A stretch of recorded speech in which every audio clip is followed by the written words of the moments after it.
Kementerian Pertahanan Rusia merilis rekaman yang memperlihatkan kerja tempur prajuritnya ke posisi pasukan Ukraina.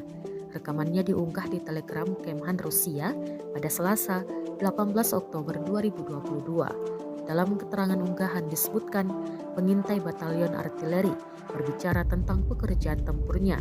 Sebagai bagian dari unit pengintai, Rusia sangat sering menggunakan kendaraan udara tak berawak untuk mengirimkan serangan tepat ke Ukraina dengan lapis baja ringan dan tenaga kerja menggunakan ranjau yang kami lempar dari suspensi drone, tulis militer Rusia. Ukraina terus-menerus berusaha untuk mendapatkan pijakan, yaitu dia melakukan banyak pekerjaan tanah dan kami tidak membiarkan dia melakukan pekerjaan ini secara penuh, kata perwira intelijen senior Batalion Artileri Distrik Militer Timur dengan tanda panggilan Gunung. Kru kendaraan udara tak berawak setiap hari melakukan tugas memantau situasi di garis depan. UAV melakukan pengintaian dan penyelesaian tembakan artileri dan menghancurkan benteng musuh.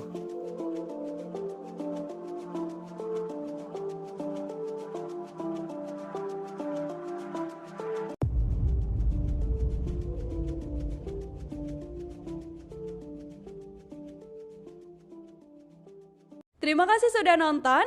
Jangan lupa like, subscribe, dan share ya.